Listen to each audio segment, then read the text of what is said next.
What is up guys? Welcome back to another video. Huwag natin patagalin pa. Let's roll the intro para mukhang pro.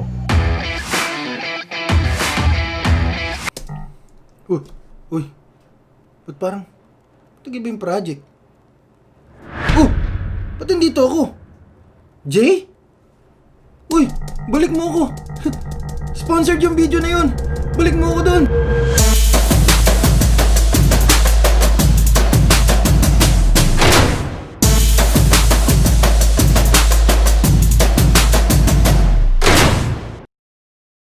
Kung ikaw ay isang aspiring photographer o aspiring filmmaker kagaya ko at naghahanap ka ng unang camera mo, pwedeng makatulong ang videong ito. At ang tanong natin ngayon ay, is the Sony A6000 worth it in 2020?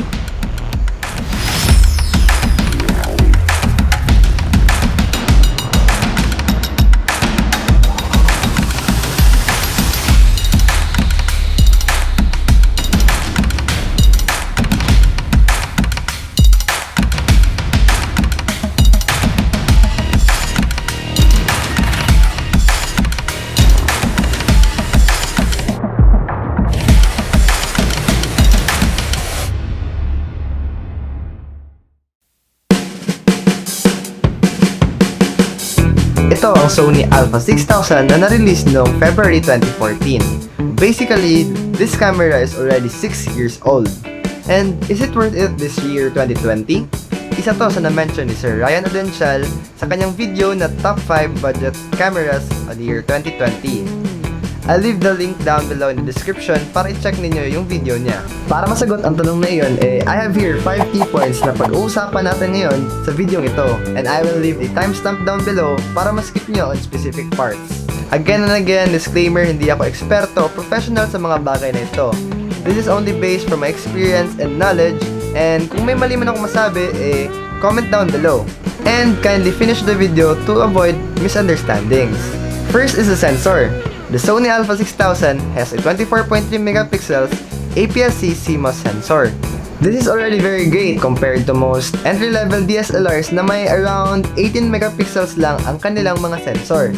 Together with the sensor is the X image processor, which is very great on taking photos and videos. Ito ay nakakatulong sa pagkuha ng mga photos and videos, which makes the Sony A6000 capable in shooting low light with higher ISOs.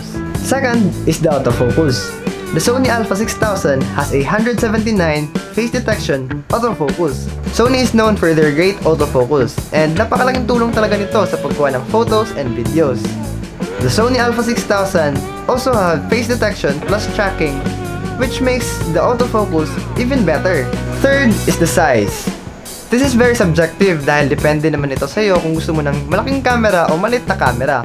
And if you're looking for a portable and small camera, the Sony A6000 is very great for you. Napakaliit ng body nito with a kit lens na pwede mong ilagay sa bulsa mo. I mean, it works. Kidding aside, having the small form factor is very great when it comes to portability. Fourth is the E-mount. Alam naman natin na medyo may kamahalan talaga ang Sony Glass and even the third-party lenses na E-mount. However, compared to other camera brands with their small cameras na may ibang mount compared to full frame. Unlike Sony cameras having one mount from their full frame cameras down to APS-C crop sensored cameras. And fifth is the price. Well, iba-iba naman ang budget range natin sa pagkuha ng unang camera. However, the Sony A6000 has a very great specs to offer for its price range. Ilalagay ko dito ang presyo dahil nag-iiba-iba kasi ang presyo sa ating market. And here are some extra details you might look into. So, unahin natin ang pros. First, the Sony A6000 shoots 11 frames per second in photos. Ito ay napakataas na o napakabilis compared sa other entry-level cameras. Second is the micro USB port. Hindi lang ito for data transferring. This is also for power source, kaya pwede mong i-charge ang Sony A6000 via USB cable. And you can use the camera while charging. And third is the EVF or the electronic viewfinder. Since the Sony A6000 is a mirrorless camera, this has a electronic viewfinder or EVF na kung saan ito ay mas maganda dahil pwede mong i-change ang settings mo while shooting on the viewfinder. And again, this is very subjective dahil depende naman ito sa shooting style mo. Punta naman tayo sa cons. The Sony A6000 doesn't have IBIS o in-body image stabilization. Well, most crop sensored cameras, wala naman talagang IBIS. Pero it's very great to have one. Next is the Sony A6000 doesn't have 4K and 120 frames per second, unlike their newer cameras. Well, the Sony A6000 was released in the year 2014, kaya medyo understandable naman na wala itong ganitong features. Next would be the Sony A6000 doesn't have a mic jack input. So in order to record a great audio on this camera, kailangan mo pa itong i-record on a separate device or externally. Next would be the batteries. Sony users will surely relate on this. Dahil ang Sony cameras ay gumagamit ng maliliit na batteries which makes it drain faster dahil sa malalakas na camera nila. Well, except the newer Sony cameras such as the Sony A7 III and the Sony A6600 na gumagamit ng mas bago at mas malaking batteries na. So those are the things you might look into in this camera. And para sagutin ang tanong kanina, is the Sony A6000 worth it in 2020?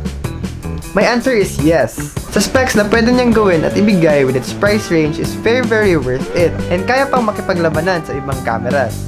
And again, this is very subjective kasi depende naman ito sa pangangailangan mo. If those things I mentioned fits your needs and within your budget range, bagay na bagay ang kamerang ito. Sana nakatulong ang videong ito. Like this video kung nagustuhan nyo, comment down below and share it to your friends. Subscribe sa hindi pa nakasubscribe. Thanks for watching and always look at the brighter side. See you in the next video. Okay, so may naisip kami ni Jay. Since ngayon lumabas ako dito, abangan nyo kung saan naman lalabas susunod si Kuya Rai. Wala lang, para lang makiepal ako sa mga susunod yung mga video.